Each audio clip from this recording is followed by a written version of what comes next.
도전의 천리길 45번째 시간 계속 이어가도록 하겠습니다. 오늘도 평양에서 온 북한군 출신 탈북 유튜버 북시탈 김광유 씨와 함께하겠습니다. 안녕하세요. 안녕하세요. 네, 한 주가 정말 눈 깜짝할 사이로 지나갔어요. 한 주 동안 잘 지내셨어요? 네, 잘 지내긴 했는데요. 저는 한 네. 주가 빨리 안 지나간 것 같아요. 왜요? 왜냐면 뭐 여기 나올 시간을 고대하면서 기다리면서 지내다 어, 보니까 좀 안 지나간 것 같고요. 네. 어, 다른 건 뭐 평소랑 똑같았습니다. 네. 역시 센스쟁이 강일 씨. 네. 감사합니다. 지난 시간에 강일 씨가 딱 군사 분계선, 그러니까 DMZ를 넘으려고 결심한 순간까지 이야기 들어봤잖아요. 네. 그 이후의 이야기가 너무너무 궁금했어요. 얼른 그 이야기 듣고 싶은데요. 먼저 강일 씨는 평양 출신이시잖아요. 네. 네, 강일 씨한테 평양은 어떤 곳으로 기억되나요?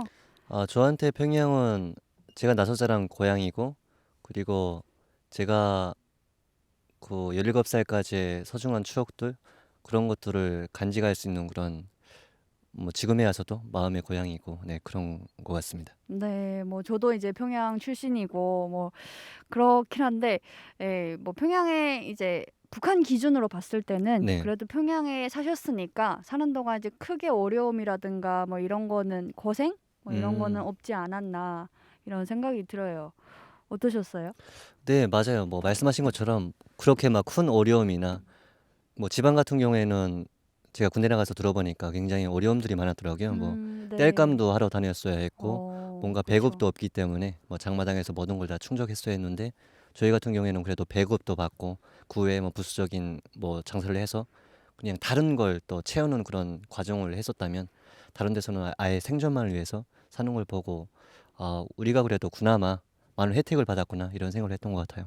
또 제가 알기로는 강유 씨가 금성학원 출신 수재라고 들었어요. 이게 금성학원 하게 되면 리설주 여사가 다닌 곳이기도 하잖아요. 네.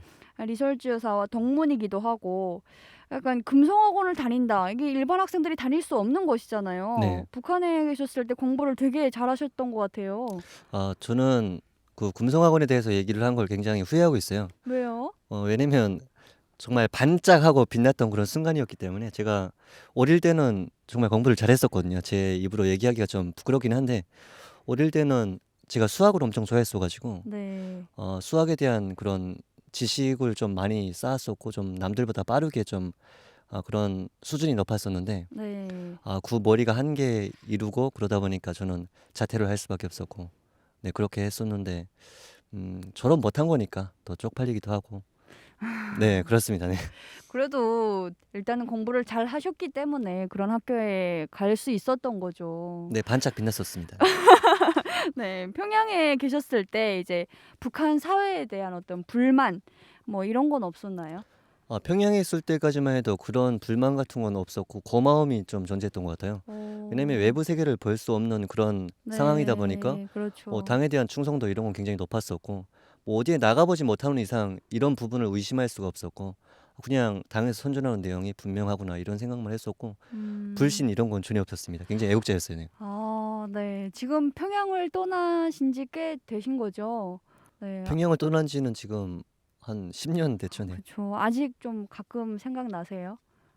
아무래도 나서 자란 고향이기 때문에 그런 생각은 좀 많이 그렇죠. 납니다. 네, 그게 있는 것 같아요. 저도 이제 여기 한국 뉴스를 보게 되면은 뉴스도 그렇고 TV에 가장 많이 나오는 도시가 네, 평양이잖아요. 그래서 어쩔 수 없이 또 많이 생각을 하게 되는 것 같아요. 맞습니다. 네, 그러면 이제 평양에서 이제 금성학원 출신 수재 이제 한때 반짝 빛나셨고 네. 네, 공부를 잘하셨던 강일 씨. 군 입대하시기 전에 어떤 꿈 같은 게 있었나요? 뭐 단간부가 되겠다 이런. 저는 단간부가 되겠다 이런 꿈은 전혀 없었어요. 제 꿈은 딱 그거였어요. 운전사를 하겠다. 운전사를 하겠다고 생각했던 그런 꿈의 계기가, 할머니 할아버지들이 막 어렵게 막그 짐을 나르고 걸어 다니시는 네. 게, 저희 동네 할아버지 할머니들 그런 게 너무 좀 보기가 안쓰럽더라고요. 그래서 할아버지 할머니들한테 저한테 물어보지도 않는데, 너한테 너 꿈이 뭐야 이렇게 물어보지도 않잖아요. 근데 제가 할아버지 할머니한테 막 뛰어가가지고, 저 나중에 운전수 해가지고 할아버지 할머니 짐 다 실어드리겠다 막 그랬거든요. 너무 그래가지고 착해. 그때 네. 할아버지 할머니들이 굉장히 막 착하다고 막 그랬었거든요. 네, 그렇죠. 어. 그랬었습니다. 네. 정말 맑고 순수했던 그런 소년. 네. 그런 모습을 느낄 수 있었던 것 같습니다. 그리고 또 이제 북한 군 같은 경우에는 입대를 하게 되면 10 년이잖아요, 10 네. 년. 10 년이면 강산이 변한다 막 이런 이야기가 있는데 솔직히 부모님 입장에서는 자식들을 이렇게 10년 동안 군에 보내기가 쉽지 않을 것 같다는 생각이 들거든요. 군 입대를 결심하셨을 때 부모님이 어떤 반응을 보이셨었어요? 어 저희 어머니는 그냥 군대는 당연히 갔다 와야 된다. 이런 마인드셨고 음. 대부분 북한 사람들이나 남자들이 뭐 군대 안 갔다 오면 사람이 아니다 막 이런 인식이 좀 있잖아요. 네 그러다 보니까 그렇죠. 나도 군대 안 갔다 오면 사람 그 대열에 먹히는구나 이런 생각을 했기 때문에 어머니는 오히려 군대 안 가겠다고 하면 서운해 하시지 않았을까 이런 생각을 해보게 됩니다. 아이고 참 네. 여기서 이제 한국에서 듣고 계시는 청취자분들은 정말 상상하기 어려우실 것 같아요. 네. 북한은 이제 10 년이라도 무조건 군에는 다녀와야 되는 걸로 이렇게 또 다들 알고 있고 군에 안 다녀오면 사회에서 참 발전하는 것도 쉽지 않고 막 네. 그렇잖아요. 맞습니다. 예. 그렇게 해서 이제 강희 씨가 강원도에 있는 부대로 이제 군사복무를 하러 가게 되었고 또 지난 시간에도 말씀하셨듯이 약초병으로 이제 군복무를 좀 하시다가 이제 탈북을 결심하게 된 거잖아요. 한국 땅을 이제 딱 밟기까지에 정말 쉽지 않은 과정이 있었을 것 같아요. 그때 이제 3일 정도의 시간을 딱 벌고 네. 네 계획을 세우셨는데 계획대로 이제 "40 분이면 뛰어갈 것 같다." 이렇게 네. 말씀하셨는데 됐었나요 그게? 그게 좀 안 돼 가지고 굉장히 '내가 어리석었구나.' 이런 현타 오는 시간을 좀 가졌었거든요. 왜냐면 저는 40 분이면 뛰어갈 수 있다. 왜냐면 저는 달리기가 빠르니까. 네. 그리고 가까우니까 '이건 분명히 갈 수 있다.' 생각했었는데 DMZ에 들어선 게 이 그 16년 9월 28일 3 시에 딱 그 배를 타고 강을 어 건넜어요. 배를 타야 되는 거예요? 그 호수를 건너야만 DMZ에 들어설 수 있기 때문에 그 오. 교방이라고 하죠. 네. 그러니까 근무하던 군인들과 근무를 하지 않던 군인들이 이렇게 교대. 교대하는 그런 시간이 있거든요. 네. 그 배를 타고 DMZ에 딱 들어섰어요. 들어섰는데 이제부터는 군인을 만나면 저는 잡히게 되면 저는 무조건 처벌을 받기 때문에 군인을 되도록 안 아. 만나야 되는데 들어가자마자 군인을 만나게 됐어요. 딱 들어가 가지고 배에서 내려서 좀 걷고 있는데 2명의 군인이 순찰을 하고 총을 다 메고 돌아오는 과정에 저를 봤는데 정말 너무 다행이었던 게 제가 그때 군복이 너무 깔끔한 제작복이었어요. 네. 제작복에다 상급병사 배지가 달려 있고 상급병사라고 하면 그리고 군복이 깔끔하다 이러면 북한군에서는 보통 통용되는 게 아 간부들의 그런 특별 임무를 수행하는 아. 그런 '특별 임무를 수행하는 군인이구나.' 이런 생각이 좀 강하고 그러다 보니까 저에게 말을 안 걸었어요 다행히도. 어 이렇게 옷 밖에서 가는데 정말 심장이 터질 듯 막 뛰고 막 미치게 뛰고 있었는데 그다음부터 '아 안 되겠다. 내 이런 상태로는 못 가겠다.' 생각해 가지고 골짜기를 따라서 진짜 열심히 뛰자 방향 딱 잡고. 오. 그렇게 해서 정말 열심히 뛰었어요. 정말 열심히 뛰었는데 날이 어두워지고 밤이 깊어가는데도 불구하고 그렇게 가까운 한국 초선은 나타나지가 않더라고요. 아니 그러니까 골짜기를 따라 뛰셨다고 했는데 네. 그동안에 뭐 이제 DMZ 하면 지뢰 막 이런 것도 있지 않나요? 지뢰 같은 건 무섭지 않으셨어요? 제가 또 좀 생각했던 게 걸작이는 빗물이 흐르면 비가 많이 네. 해서 물이 흐르면 지뢰가 다 떠내려가기 때문에 '지뢰는 피할 수 있겠다.' 이런 생각으로 뛰었거든요. 아. 나름의 그래도 생각을 한 거죠. 그래 가지고 그렇게 뛰었는데 또 한편으로는 잘못된 생각인 게 걸작이를 따라가면 걸작이 따라서 계속 빙빙 돌게 되거든요 또. 그러다 보니까 아. 저는 밤새도록 아무리 뛰었어도 초소에 못 온 거죠. 오. 그래서 정말 '아 여기로 이렇게 뛰면 진짜 3일 동안 뛰어도 한국까지 못 가는구나.' 이런 생각을 가지게 됐던 것 같아요. 그게 생각보다 굉장히 긴 거리였나 보네요 진짜로. 걸작이를 따라갔기 때문에 좀 길었던 것 같고 지뢰 오. 같은 경우에는 제가 '걸작이 따라가서 피하자.' 이런 생각을 했다가 생각을 바꾼 게 딱 그거였어요.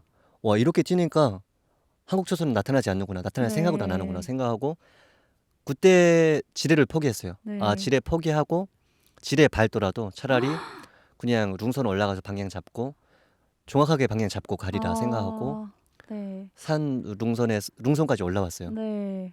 올라왔는데 그동안 다행히도 뭐 여기 온 것 보면 지뢰를 안 밟은 거고 거기서 다시 방향을 잡고 또 출발을 다시 한 것 같아요. 그때 그러니까 능선까지 올라가는 동안 시간이 뭐 하루 정도 걸린 건가요 혹시? 어 하루 정도까지는 안 걸렸고 정말 열심히 올라오는 과정이었었던 것 같고 올라오는 과정에 정말 DMZ라는 그 지역 자체가 네. 사람들이 안 다니잖아요. 안 다니다 그렇죠. 보니까 정말 잣나무 가지, 쿰나무 가지가 엄청 많아요. 근데 그날따라 어. 날씨가 흐려가지고 네. 한 치 앞도 안 보였고 뭐 후레쉬가 있지만 그걸 켜면 네. 굳이 제 장소가 탈려나기 아 때문에 그렇죠. 그럴 수도 없고 막 열심히 뛰었는데 나뭇가지가 눈에 와서 찔리고 몸에 와서 쏠리고 막 이러면서 와 정말 너무 죽고 싶다 이런 생각이 들더라고요. 왜냐면 너무 저를 육체적으로 힘들게 하는 거예요. 네. 그러다가 막 벼랑에서 떨어지고 이러면서 벼랑에서 한번 떨어졌는데 한 10바퀴를 넘게 굴렀어요. 그러다가 진짜 그때 딱 누워가지고 든 생각이 하늘을 보면서 이런 생각을 했어요. 북한에서 하느님 안 믿잖아요. 네. 하느님 있다면 좀 저를 빨리 아. 한국까지 가게 해달라 이런 식으로 막 그냥 뭐 지푸라기라도 잡는 심정으로 그렇게 얘기를 하고 다시 마음을 다잡고 그 능선에 올라왔을 때는 날이 밝기 시작한 네. 한 4시 정도 됐을 때였어요. 그 다음에 또 다시 계획을 세우고 또 출발을 한 거죠. 그동안에 아예 드시지도 못하고 아무것도 못 먹고. 네, 아무것도 못 먹고 물 아. 한 모금 못 먹고 네. 그냥 한국으로 가야겠다 이 마음 하나만으로 네 오로지 달렸던 것 같아요. 그러면 능선에서 딱 보고 그때 뭐 계획을 세우고 그다음에는 그 제대로 갈 수 있었나요? 근데 날이 밝았으니까 그래도 시야 확보는 되니까 그 전에 철책 한계를 넘었어요. 네. 철책 한계를 넘은 것은 제가 밤새 뛰었다고 했잖아요. 걸작을 따라서. 네. 정말 열심히 뛰고 있는데 갑자기 딱 멈춰서게 됐어요. 멈춰서게 됐어요. 왜 멈춰섰냐면 그냥 느낌이 이상한 거예요. 더는 뛰기 오. 싫은 거예요. 멈춰서서 안 보이니까 네. 누워가지고 하늘 쪽을 보면 비스듬히 뭔가 네네네. 보이거든요. 봤는데 철책이었어요. 와 정말 느낌이 날 살렸구나. 그러니까 부딪히기 딱 좋네 이제. 네네네. 와. 그래가지고 뭐 느낌이라고 하면 사람들이 뭐 그런 게 다 있냐 이럴 수 있는데 네. 뭔가 죽기 직전에 그런 느낌이라는 건 통하는 것 같아요. 있어요. 네. 그래서 그걸 딱 보고 걸작이 패인 틈을 타서 그쪽을 통해서 이렇게 넘었던 것 같고 오. 제가 아침 됐을 때 능선에 올랐다고 했잖아요. 능선에 딱 올랐는데 바로 앞에 철책이 또 있는 거예요. 근데 이 철책만 넘으면 나는 정말 안전하게 된 거죠. 거의 또 안전하게 네. 된 거죠. 근데 날이 밝기 시작했으니까 북한 군인들이 근무를 잘 안 서거든요. 네. 근데 아침 되면 또 다 일어나요. 막 네. 쉬하로 일어나고 막 이러면서 좀 위험한 상황이 조금 어. 더 급박해지니까 허겁지겁 없고 철책을 또 패인 부분 찾아서 넘게 되었고 그 다음부터는 정말 열심히 뛰었어요. 열심히 뛰기 시작했는데 한참 그 능선을 따라서 내려왔는데 강이 보이는 거예요. 이 강 넘으면 네. 한국 그 DMZ라고 들었어요. 2km 오. 물러섰는데 네네. 한국에 2km인 거예요. 그래서 이것만 넘으면 나는 한국 땅이다 생각하고 강을 건너는데 그때 다행히도 장마가 끝난 후라서 막 물이 그렇게 많진 않았어요. 오. 한 폭이 한 80m, 100m 되는 네. 북한강이었어요. 아 북한강이었어요? 네, 북한강이었어요. 오. 근데 그 강이 불면 넘기가 힘들다고 하더라고요. 근데 네. 그 북한강이 많이 불지 않아 가지고 무사히 넘을 수 있었던 것 같고 제 목까지 차는 그 물 깊이였어요. 아. 그래가지고 그 강을 거의 뭐 떠마리다시피 해가지고 한국 쪽 기슭에 닿게 된 거죠. 어땠어요 그때 기분이? 북한강 절반쯤 딱 들어왔을 때 북한 쪽을 바라봤어요. 네. 처소가 제 두려움 때문인지 엄청 가까이 보이는 거예요. 저기서 그냥 AK 연사를 쏘면 그냥 나는 바로 여기서 또 내리려고 하겠구나 네네. 생각하고 허겁지겁 넘고 그 다음에 또 안심이 되는 거예요. 한국 땅이구나 생각하면서 와, 난 살았다. 네. 그러다가 또 그 순간도 잠시 지나가고 한국도 또 지뢰를 매설할 거 아니에요. 아 그렇죠. 그래가지고 어떡하지 생각하다가 그 멧돼지나 짐승들이 다니는 길 찾아서 네 열심히 또 올라왔던 것 같아요. 아니 진짜 그 군사분계선을 넘어오는 동안 네. 지뢰도 이제 밟지 않고 그렇게 열심히 달렸는데도 네. 지뢰 한 번 안 밟고 뭐 여러 가지 뭐 가시덤불에 찢기긴 했지만 네. 그래도 무사히 오셨다는 게 굉장히 운이 좋으셨던 게 아닌가. 그때 정말. 제 두 번째 운을 또 탔었습니다. 네. 그렇죠. 네, 하늘이 정말 더운 게 아닌가 이런 생각이 들거든요. 네. 근데 이제 딱 한국 이제 도착을 하셔가지고 그다음에 그 무사히 한국의 철책 앞까지 오게 되었고, 네, 그때 이제 비로소 좀 안도감도 들었고 이제부터는 열심히만 가면 된다. 지뢰 네. 없는 곳으로 잘 피하면 된다 이런 생각을 하시게 된 거네요. 네, 거기서부터 한 3시간 정도 따라 올라왔는데 한국 철책이 딱 보였어요. 반갑기도 하고 뭔가 착잡한 생각도 들고. 아, 그러니까 이제 강을 건너서 철책이 있는 게 아니라 강을 네. 건너서도 한참을 네네. 걸어가야지. 아, 그런 그렇죠, 거였구나. 네. 제가 너무 몰라가지고 아니 뭐 모르실 수 있죠. 이건 죄송합니다. 아는 게 더 이상한 겁니다. 네. 그러면 한참을 걸어서 철책을 딱 만난 거네요. 네, 한 그때는 어떻게 3시간 걸었을 때. 넘었어요? 그때는 제가 3시간 동안 이렇게 올라오는데 그래도 그나마 안심했던 게 그 저희 북한에서는 전호라고 하거든요. 네. 전호라고 하는데 그 엎드려서 총을 쏠 수 있는 진지 같은 게 있는데 네. 그 진지가 북한 쪽을 향하는 그런 총을 쏠 수 있는 진지였어요. 오. 그래가지고 여긴 분명히 한국 거기 맞구나 생각하고 그렇네요. 그쪽을 따라서 한 3시간 올라왔을 때 철책이 나타났고 철책을 보면서 아 내가 4년 동안 지켜봤던 철책이구나 생각하면서 아 이걸 넘어야 되는데 북한 철책은 피해인 부분이 있거든요. 네. 근데 한국 철책은 그게 없어요. 너무 잘 되어 있어요. 너무 잘 되어 있어요. 그래서 이거 넘지 네. 말라는 건데 생각하고 위에는 가시철조망 있고 분명히 뭐 넘지 말라고 세워놓은 건 맞죠. 네. 그래서 그걸 딱 보면서 아 이걸 넘어야 되나 아니면 초소까지 가서 도와달라고 해야 되나 생각하다가 저는 산을 따라서 가기 싫어가지고 넘자 생각하고 그걸 넘었어요. 넘으면서 뭐 그 가시철조망이 굵혀가지고 얼굴도 째지고 뭐 바지는 정말 기역자로 다 째져가지고 정말 팬티 다 보이고 좀 섹시하긴 했는데 그렇게 끝내 넘었어요 거기를. 넘어가지고 딱 봤는데 50m 정말 50m 밑밖에 안 됐어요. 포장도로가 쫙 나 있는 거예요. 와 한국 클라스. 거기서 네. 또 1차 충격 그러니까 먹었죠. 그쪽인데 이제 포장도로가 네, 와. 최전방인데 포장도로가 되어 있어요. 이야. 와 이건 북한 시, 군, 읍 이런 데 빼고는 없는 도로인데 그렇죠. 와 한국 잘 사는구나 생각하고 10분 정도 걸어가가지고 우리 한국 장병님들을 좀 만났던 것 같아요. 그러면 이제 북한에서 떠나서 얼마 만에 이제 한국 군인들을 만나게 제가 되셨나요? 18시간 만에 한국 초소까지 왔어요. 아, 떠나서 네. 18시간 만에. 그렇구나. 18시간 동안을 그러면 헤매고 고생하면서 그렇게. 근데 저는 진짜 그 18시간이 정말 18년처럼 느껴지지 않았나 그렇죠. 싶어요. 네, 그렇죠. 좀 후딱 가기도 했지만 너무 안 가기도 했습니다. 그동안에 걸리면 어떨까 막 이런 생각도 엄청나게 하셨을 것 같고 그때 이제 딱 한국 군인들을 만나셨을 때 상황이 어땠나요? 아 정말 난리가 났죠. 거의 벌둥지 수리 나오면 그 여기저기 막 그 둘 쑤시는 거 있잖아요. 딱 그 느낌이었어요 진짜. 왔는데 뭐 보충인원 올라오고 그리고 막 기관총 좌우측 배치하고 정면 배치하고 강일 씨 혼자 왔는데. 아니 혼자 하는데 이렇게까지 할 일은 아니잖아요. 근데 뭐 이게 원칙이겠죠. 네, 그렇죠. 처음에 솔직히 올 때보다 더 무서웠던 것 같아요. 왜냐면 혹시라도 그 실수하셔가지고 아니면 족계심에 방아쇠 당기면 어떡해요. 그래가지고 벌벌 떨고 있는데 와 여기 내가 온 게 맞나 생각했는데 그 다음에 뭐 장교분 한 명이랑 그 병사 네 분이 총을 들고 마중 나오셨어요.